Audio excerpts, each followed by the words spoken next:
We now know the full story of how humans and the rest of the mammals from the entire world had been wiped out from the face and surface of the earth, and all we have left to show for it is two mammals, being Judd and Little Judd. And with Splatoon 3, we found out that there were actually a couple of other mammals that actually went into space with the rest of the human race before it was wiped out completely. And it was 3 bears that were sent into space, and only one of those bears actually made it back to Earth, being Mr. Grizz. But with Splatoon 3's story themed after the return of the mammalians, I couldn't help but wonder if there's any other mammals that could be surviving still on this Earth. So today, I want to talk about a theory and possible future story for Splatoon where there still are mammals and we get to find them in far off distant lands, and somehow they survived the great tides that plagued mammals and humanity before it.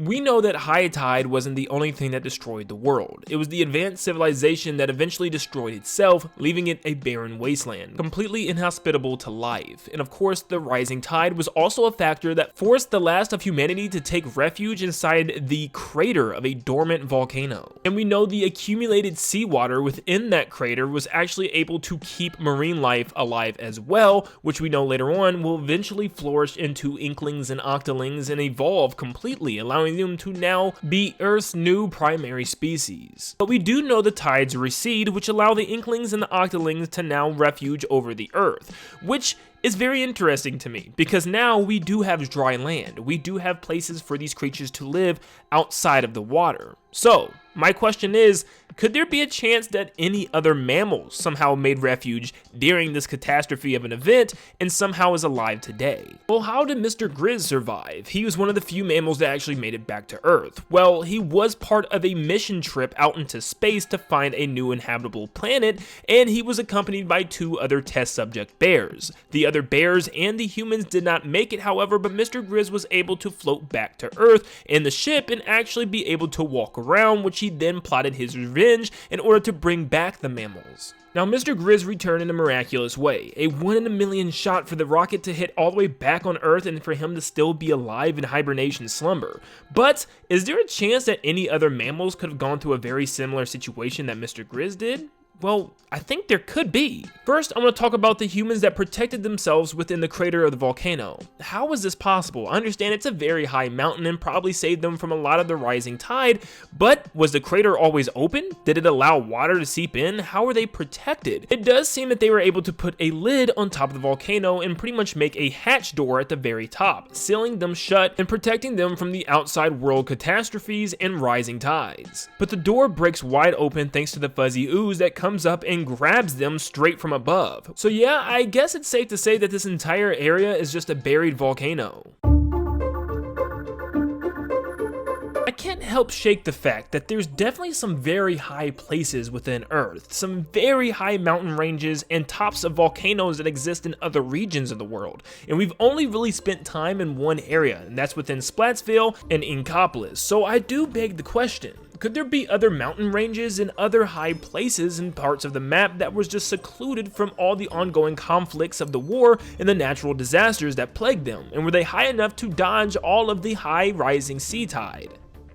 And Kirby and the Forgotten Land actually has a very similar story, where lots of the civilization had left to a better world, leaving back lots of the animals and wildlife of this world, where they were forced to take refuge up on high mountaintops. We then got to see tons of the animals rule over this land, such as a giant gorilla named Coromando. There was a crazy armadillo, a cat-scratching cheetah. Let's not forget about the leader of the pack. You know him well. No, Leongard, the leader of all of the Beast Gang. This giant lion took refuge within a science laboratory left behind from the population of this world. So it does make me wonder if there's a small chance that there could be other civilizations that had other laboratories out there. We saw how advanced civilization was in Alterna, but we don't know anything else about any other spots of the world. Maybe there were scientists across the globe in other islands, on other mountains where they did research. Maybe there were some animals kept in captivity where they did research on animals as well, and maybe that's their vendetta for getting back at everybody. Maybe there were some creatures treated like lab rats where they were kept captive and now they're finally free. The humans have left and passed on, and maybe these animals were kept in cryo or some type of incubators to where they're alive today and now they can break free. Maybe there's a whole island full of animals somewhere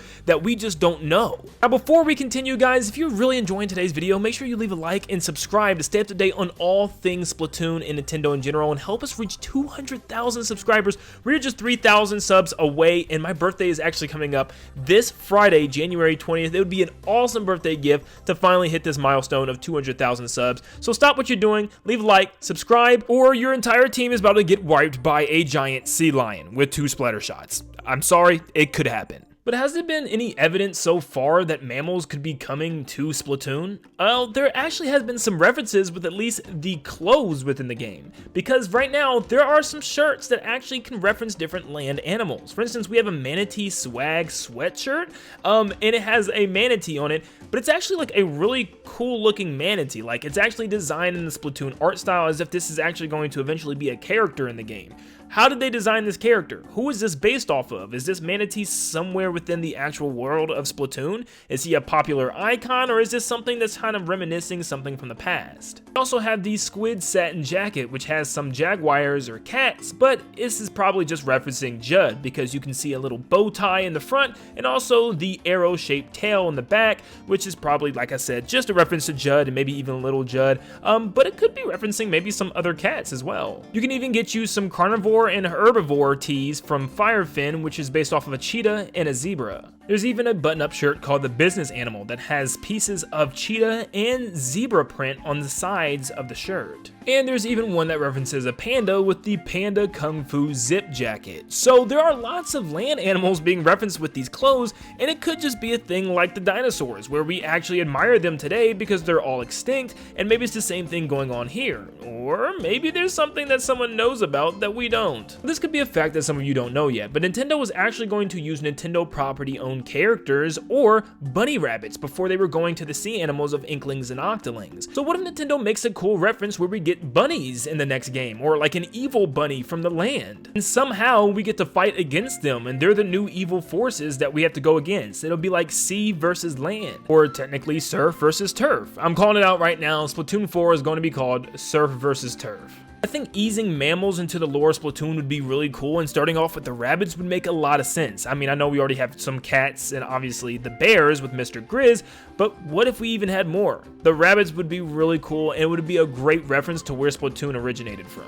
Not to mention, one of Nintendo's earliest Splatfests was cats versus dogs. Obviously, we know what cats are, but we've never seen a dog in Splatoon, so maybe dogs could be coming eventually? Well, this could obviously also just be a reference to past life, and knowing that since they were cats, they were obviously dogs, and maybe just having a little fun with that. But maybe there's a dog somewhere, who knows? And then we have sea mammals. Where are they at? Why wouldn't they have survived if it was just rising tides? Shouldn't they all be alive somewhere? There's a very, very good chance that there could still be sea mammals somewhere. I mean, after all, we do have a brand named after the dolphin itself as just Dolphin brand, and you'll see it on weapons such as the nozzle nose and the squiffer. But we also see dolphins referenced with Orca in Alterna, which is the automated computer system that actually generates the missions for your Inkling/Octoling. Of course, this doesn't necessarily mean anything. It's like a computer-generated AI that's talking to you through this entire process, or maybe there's an actual dolphin somewhere that's talking to you. Who knows? But I think dolphins could definitely make an appearance sometime in the future. And that goes for all the other mammals as well.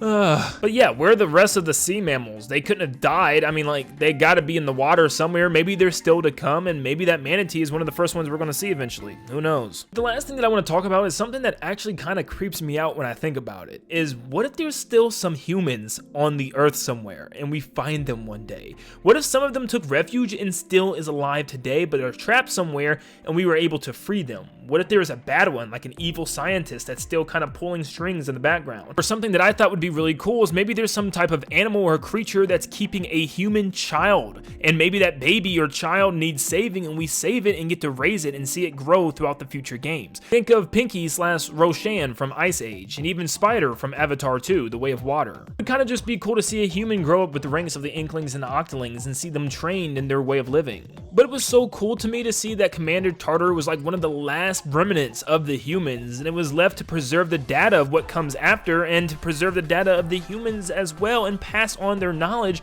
but it turned out to be a psycho machine that tried to completely wipe everybody out. But maybe, just maybe, somewhere on this earth, a human or a mammal still exists.